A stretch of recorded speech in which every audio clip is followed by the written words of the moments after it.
Estamos con Max, el director general de bibliotecas.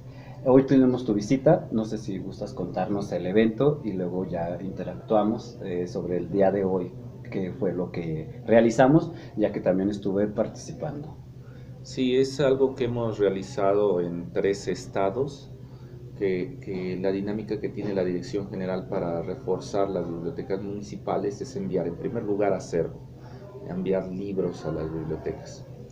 Pero después de enviarlos, nos gusta ir o queremos ir a esas bibliotecas a charlar con los bibliotecarios sobre las necesidades. Nosotros hemos hecho un diagnóstico nacional de cuál es el acervo que se requiere según lo que nos han dicho coordinadores estatales, coordinadores regionales y los mismos bibliotecarios. Y encontrábamos coincidencias, pero cada región es diferente. Claro. Ya estando aquí, juntamos a los bibliotecarios de la región. Generalmente son entre 70 y 100 bibliotecarios. Hoy fue una cuestión extraordinaria. El teatro estaba repleto, además los bibliotecarios estaban muy emocionados de estar. Y me gusta dar un taller, como me he dedicado toda la vida a la cuestión de fomento a la lectura, en aulas, en secundarias, preparatorias, universidades.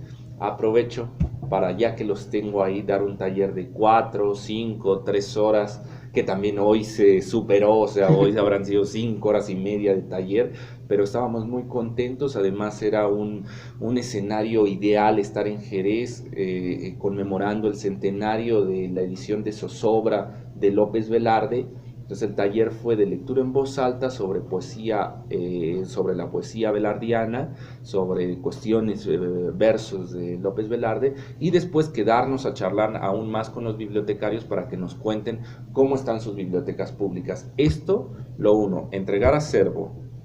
En este caso estamos armando una biblioteca nueva, que es la Biblioteca Fuensanta, también el nombre conmemorando Sí. la musa de López Velarde, tanto en Sangre de Bota como en Zozobra.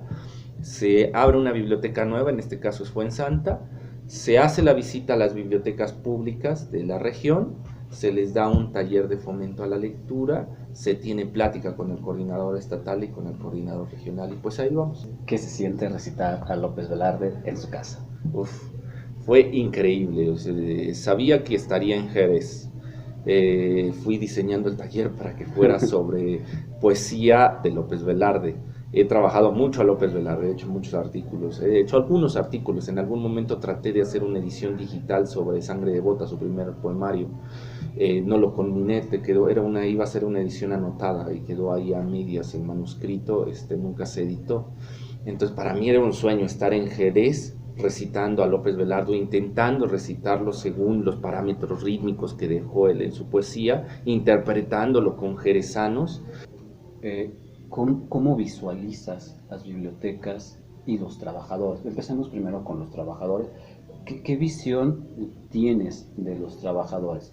Sin contar la profesión, creo que eso, soy muy creyente vamos, en una analogía de médico o enfermera, llega un momento, más bien los dos son importantes. Entonces, tanto el técnico como el profesional en bibliotecas es igual, es completamente importante su trabajo. Más bien, el personal que está en bibliotecas, ¿cuál sería tu visión?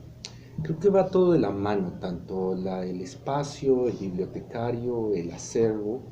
Cuando uno de los ejes, de los pilares de la biblioteca pública se ve debilitado, eso no quiere decir que se va a derrumbar la biblioteca sobre ese lado, sino empezará a debilitar los otros pilares. Entonces lo que vemos ahí es un proceso en donde la biblioteca pública dejó de estar en el primer lugar o en un lugar importante para el contexto social. ¿Por qué? Porque el acervo ya no era útil, porque no se le dio una continuidad a los programas educativos, culturales que iba a promover el acervo que llegaba a esa biblioteca. ¿Qué generó aquello? Que dentro de la administración pública, el bibliotecario, que era uno de los elementos medulares, pues tampoco ya no se le cuidara tanto, no se le diera tanta capacitación, no se le exigiera tanto generar programas de fomento a la lectura. También al evaluar su acervo, sus libros que conservaba, al ver poco público, porque el público no encontraba que aquellos libros que en los años 80 eran pertinentes, pero que ya para una generación del 2019, en cuestión educativa o en consulta general, ya no lo son tan útiles, entonces eso también quita motivación. Yo creo que el personal que está al frente de una biblioteca en este país es personal muy valioso. Si tomamos en cuenta el salario que reciben, el promedio de salario y lo que hacen, es un trabajo excepcional. Les hace falta más herramientas, sin duda. Pasa igual que el profesorado. Después de tantos años de ir minando la educación en este país, minando a las bibliotecas públicas de este país, hay hasta cierto punto un hartazgo de la situación, y entonces eso se ve reflejado en el trabajo del bibliotecario cuando dicen, es que yo en realidad tengo ahí una sangre de bota, o tengo un zozobra, o tengo las obras completas de López Velarde, pero es que no las leo, no las he leído. Y tiene el bibliotecario todos los días ese acervo y no hace uso de él, no hace lecturas de él. ¿Por qué? Pues porque se ha generado esa apatía al ver que ni el gobierno federal, ni el gobierno estatal, ni el gobierno municipal en sus programas culturales, en sus programas educativos toman en cuenta las bibliotecas públicas. Entonces, creo yo, esa actitud es el reflejo de la situación de las bibliotecas, pero vale la pena renovarlo. En la medida en que se reactive, creo que los mismos bibliotecarios tomarán ese papel preponderante. O sea, yo hago mucho la analogía con lo que pasa en el sistema educativo. Hace unos años se satanizaba el trabajo del profesor en la escuela, que estaban mal capacitados, que había que prácticamente privatizar la educación, porque con ese tipo de profesorado normalista no llegaríamos muy lejos. Hoy, con la reforma que se echó atrás y con esta nueva reforma y lo que implica el nuevo modelo educativo mexicano, la nueva escuela mexicana, hay una idea dentro del normalismo de que podemos cambiar este país. Y entonces estos profesores que aparentaban apatía, ahora, apatía ¿por qué? Generada en este minar al sistema educativo, ahora los vemos ahí atacando, diciendo, sí, la reforma tiene que ir por este lado, tenemos que hacer esto en las escuelas, tal. Creo que puede suceder lo mismo en las bibliotecas. Si empezamos a reforzarlas, ellos mismos volverán a esos libros y dirán, es un material útil. O sea, tengo ahí clásicos, voy a leer a López Velarde y más en Jerez. ¿Qué implementarías y qué mantendrías de las bibliotecas? O sea, vamos, sin caer mucho en una ilusión, sino realmente en el contexto real que tenemos. ¿Qué dejarías y qué cambiarías? ¿Qué dejaría? Yo creo que en cuestión de las colecciones, en especial la topografía que tiene la biblioteca, creo que todavía es útil. O sea, esta cuestión de estar divididas en colecciones consulta, colección general, colección infantil, creo que son colecciones básicas que todavía dentro de la población mexicana, o sea, vale la pena continuar el trabajo que se ha hecho por décadas en el armado de esas bibliotecas públicas. Es decir, yo me siento contento con las áreas que tienen, las temáticas que tienen y el gran acervo que se contiene, en especial en el área de los 800, en el área de literatura. O sea, tenemos un gran patrimonio bibliográfico en estas, porque se ha invertido mucho en el área de humanidades, en el área de filosofía, en el área de historia y sin duda en el de literatura. Entonces, eso es lo que rescato de la biblioteca pública, ese gusto que hubo en otras décadas por promover ese tipo de formación humanista. Entonces, eso creo que se debe conservar, de no perder el que estas bibliotecas tengan ahí el acervo bibliográfico del país y que tengan todos los registros ideológicos, tanto de derecha, de izquierda, todo esté representado ahí. ¿Qué no me gusta? O sea, ¿qué cambiaría en estas condiciones del país? Que es bueno, lo dejo ahí como una cuestión utópica, de que el bibliotecario no tenga un papel preponderante. Lo vemos desde la misma Ley General de Bibliotecas. No puedo entender, o sea, cuando uno lee la ley educativa, uno nota que constantemente se señala el profesor, el docente, el maestro, o sea, está ahí, es un tópico dentro de la ley educativa. En cambio, en la Ley General de Bibliotecas se menciona solo un par de veces al bibliotecario. O sea, es el gran faltante. Y cuando entra uno a la biblioteca, todos los programas es la cuestión de vamos a llevar libros. ¿Qué libros? No importa. Vamos a generar fomento a la lectura. ¿Qué van a leer? No importa. Vamos a hacer programas culturales. ¿Qué cultura se va a transmitir en la biblioteca? Tampoco no importa, pero vamos a hacer un gasto. Pero ¿cuándo se le va a dar un lugar al bibliotecario? ¿Cuándo se le va a dar una capacitación? ¿Cuándo se le va a garantizar mínimos laborales? Eso es algo que a mí me gustaría, o sea, sí es como un sueño, porque no entra dentro de las funciones de la Dirección General de Bibliotecas, es más trabajo entre municipios y estados, que se le diera un lugar importante al bibliotecario, que se le valorara, que se le pagara de manera justa, que tuviera una capacitación adecuada para que migrara de esta cuestión técnica a una cuestión profesionalizante con el paso de los años, y que estas utopías que planteaba tanto Vasconcelos como Ortega y Gasset en cuestión al papel que cumple el bibliotecario se vayan cumpliendo, porque yo creo que si con una motivación así, o sea, reconociéndolos como uno de los pilares, como el pilar fundamental de la biblioteca, o sea, haciendo otra vez la analogía entre la escuela y la biblioteca, puedes tener un aula con todos los elementos de primer mundo, pero si no tienes un buen profesor, si no tienes alumnos, eso no te sirve de nada. Lo mismo pasa con una biblioteca, podemos tener un gran acervo, pero si no hay lectores y no hay un bibliotecario que los guíe, eso no va a servir de mucho. Voy a hacer un poquito de preguntas rápidas y me vas diciendo cuál es tu opinión. Yo trataré de contestar rápido, pero eso me cuesta trabajo. Bueno, no tan rápidas, sino más bien como preguntas específicas. Okay. Y con esto cerramos la entrevista. Bueno, más bien para terminar esta sesión de preguntas. Bibliotecas autosustentables. Un sueño. En Morelos visité alguna donde era hermosa,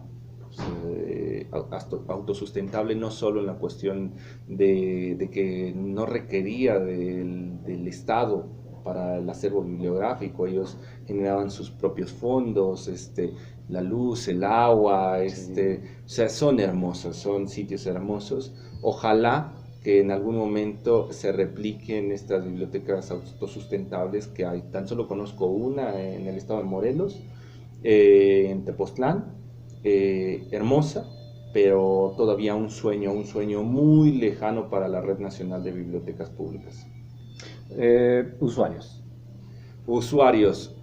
El usuario en la Red Nacional ha ido modificándose, como también se debió modificar la biblioteca pública. Hemos pasado en muchas regiones de un nivel de primaria, de secundaria, ahora niveles educativos de bachillerato y de universidad, y eso no se ha reflejado en el acervo de la biblioteca pública. Entonces necesitamos dotar de nuevos libros para esas nuevas necesidades del usuario. Necesitamos generar metadatos. Entonces es fundamental que en la minería de información que hagamos para el armado de esas colecciones se tome en cuenta las necesidades del usuario. Si no es así, ni los programas de lectura que diseñemos, ni el acervo que vamos a enviar va a tener un impacto real, porque el usuario entrará a la biblioteca y saldrá. Yo sé que algunos bibliotecarios en el mundo, algunos especialistas han dicho, una manera de atraer a los usuarios ha sido a través de las redes sociales, a través de la tecnología, ofreciendo internet, ofreciendo servicios digitales en las bibliotecas. Y coincido con ellos, eso puede ser un gran gancho para atraer por primera vez a un usuario, pero si eso no se acompaña con un acervo bibliográfico útil para la comunidad, esto no va a funcionar. La biblioteca no va a ser reconocida como un ambiente. Yo sé que en algunos lugares del mundo se han ido convirtiendo esas bibliotecas en espacios culturales donde ofrecen más que bibliografía, pero el país no es homogéneo. No podemos pensar que tenemos ese tipo de usuarios en todo el país.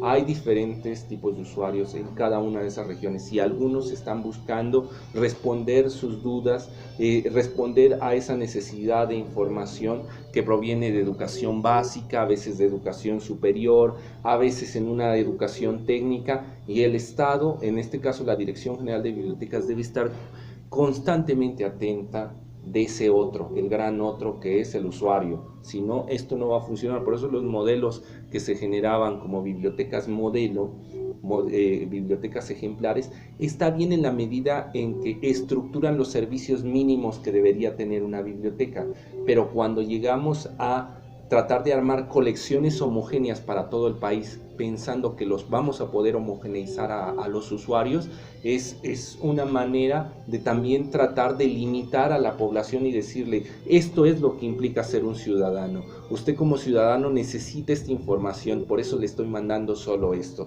Y la biblioteca pública no puede responder solo a una cuestión de homogeneizar a su usuario, debe de contemplar todo eso. Entonces, la gran reflexión tendría que ser sobre esos otros que son los usuarios que utilizan la biblioteca. Okay. ¿Libro impreso o digital? Libro impreso, sin duda libro impreso en este momento.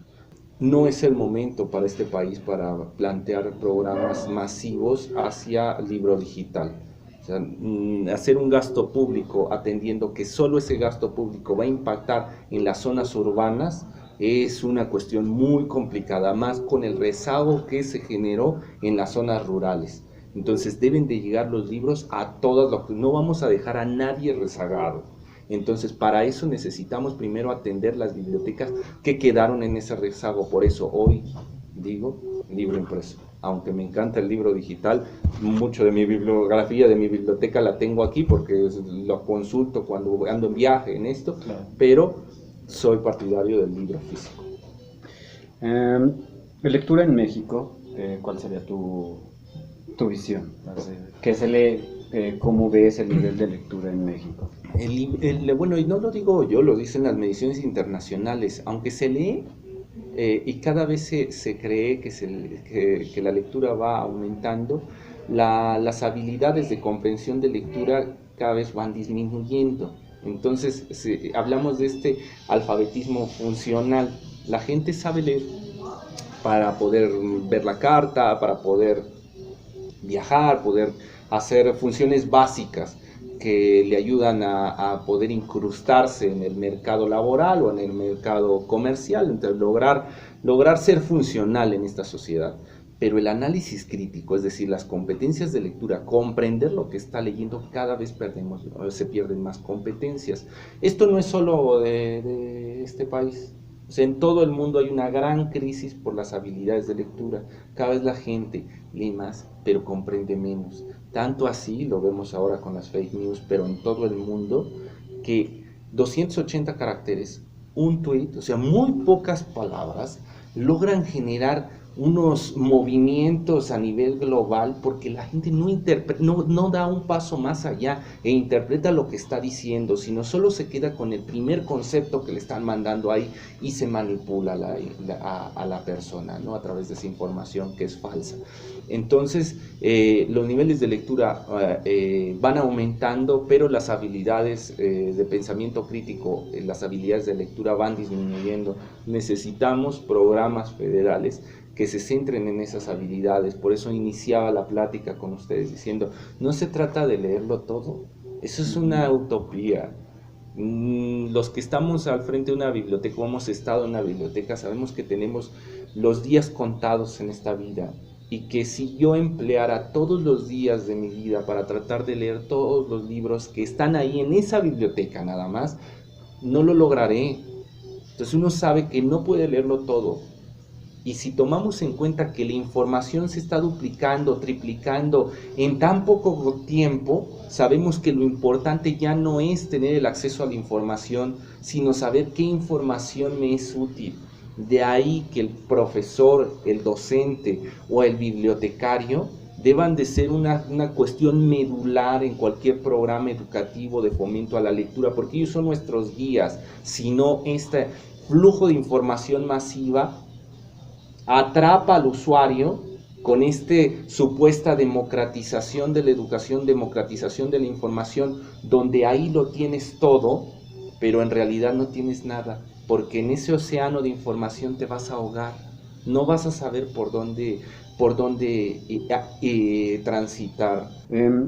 Ya por finalizar, en cuestión de producción, tanto de conocimiento, aquí en México, ¿cómo lo ves? Porque muchas de las editoriales, tanto de bases de datos como editoriales, piden mucho al docente que produzca, que haya colaboraciones, que exista este nivel de producción. Lo vemos a nivel federal para los perfiles, sí. Dicen necesitamos producción. ¿Tú cómo lo visualizas? Pues es peculiar, ¿no? Lo platicaba el otro día. Yo creo que hay dos líneas, o bueno, hay muchas líneas, pero digamos que tan solo señalaré dos de estos programas editoriales que hay en el país. Lo charlaba en una reunión que tenía la CANIEM sobre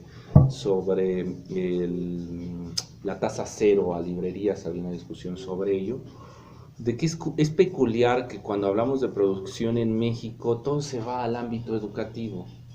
O sea, cuando ve uno cuáles las grandes entradas que tienen las editoriales, son libros de texto. Los libros de texto de secundaria, los libros de texto de preparatoria, mucho de ello subsidiado por el Estado. O sea, el programa editorial que tiene la CANIEM sobre secundaria es eso, o sea, está subsidiado bajo el perfil de libro de texto obligatorio. Entonces ahí son grandes ingresos que han tenido el sector editorial. Nos vamos a las líneas editoriales universitarias, lo mismo. Cuando vemos lo que señalas de los perfiles deseables, ya sea PRODEP, ya sea Sistema Nacional de Investigación, constantemente es publica. Y volvemos a lo mismo, ¿qué quieres que publique? Publica lo que sea, te dice el coordinador de la licenciatura, de la maestría en la que estás, pero publica algo porque nos están midiendo, necesitamos indicadores, necesitamos productos. Al final es un mar de artículos, un mar de libros que nadie va a leer. Entonces es muy peculiar los programas que se están diseñando tan solo con una cuestión, lo voy a decir rápido, pero una cuestión hasta cierto punto neoliberal, donde lo que se busca es tan solo favorecer los datos estadísticos y que la Secretaría de Educación Pública diga, editamos tantas obras, el CONACYT diga, tuvimos tantos artículos, se diseñó, y el impacto de esas obras en la comunidad, ¿cuál es? A eso entra un sector editorial que dice, bueno, pues yo no puedo sobrevivir de otra manera porque no han generado fomento a la lectura en la comunidad, y entonces no puedo generar un programa editorial donde tenga novedades en el área de novelas, en el área de esto. ¿Por qué? Porque la gente no los consume, no se venden. Entonces, ¿a qué apelo? A que el señor Estado me subsidie las ediciones. Entonces, ¿qué necesitas, Estado? Necesito libros de texto. ¿Qué necesitas, universidad? Necesito que le publiques a mis docentes, a mis investigadores. O sea, al final es una pena que vemos la cantidad de jóvenes poetas, jóvenes escritores, y que están ahí, y que si no fuera gracias a los docenas, centenares de concursos que hay en el país sobre poesía, narrativa, certámenes, jornadas, coloquios subsidiados otra vez por el Estado, si no fuera por eso, yo no sé qué sería de la poesía, narrativa y teatro de este país. ¿Por qué? Porque ellos bien saben que no hay una población con hábitos de lectura, y que si ellos, los editores que intentan hacer editoriales pequeñitas y dicen voy a apostar por jóvenes poetas, saben muy bien que esas ediciones difícilmente van a poder ser acomodadas, van a tener que bajar los presupuestos, las ganancias serán mínimas y apenas si subsistirán. Las grandes editoriales, acércate a ellas y dile a Trillas, hoy sabe qué, acabo de terminar mi novela, ¿me la quiere publicar? No,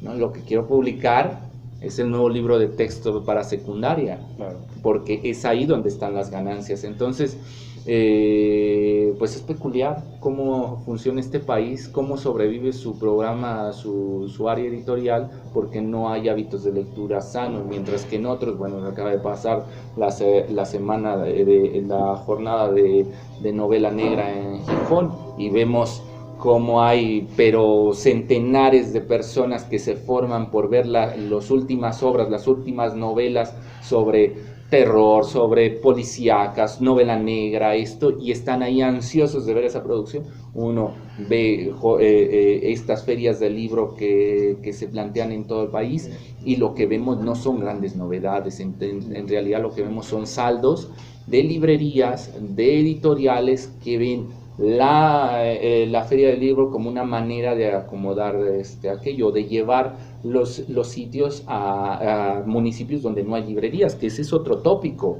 ¿Cómo vamos a generar fomento a la lectura si prácticamente no hay donde comprar libros? O sea, ya no pensemos en las zonas urbanas que llegan a tener una librería, pensemos en estas zonas rurales que en su vida han estado frente a una librería y en donde el único acercamiento que tienen al libro de texto es a través de dos cosas. Primero, el libro de texto.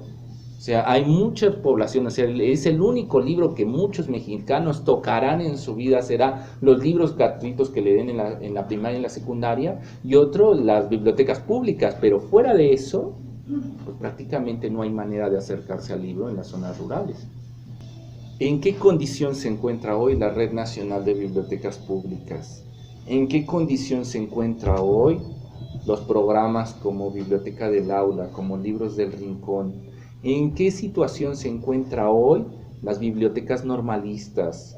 ¿En qué situación se encuentra hoy las bibliotecas universitarias? Dentro del abanico, que es el Sistema Nacional de Bibliotecas, díganme un sistema que diga este está sano.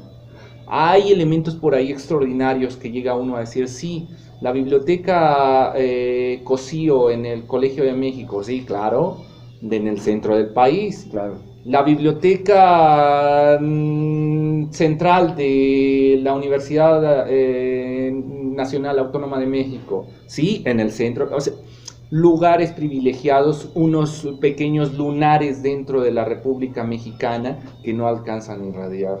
De ahí lo que vemos en su totalidad es un gran atraso y coincido contigo, es el reflejo educativo, cultural del país.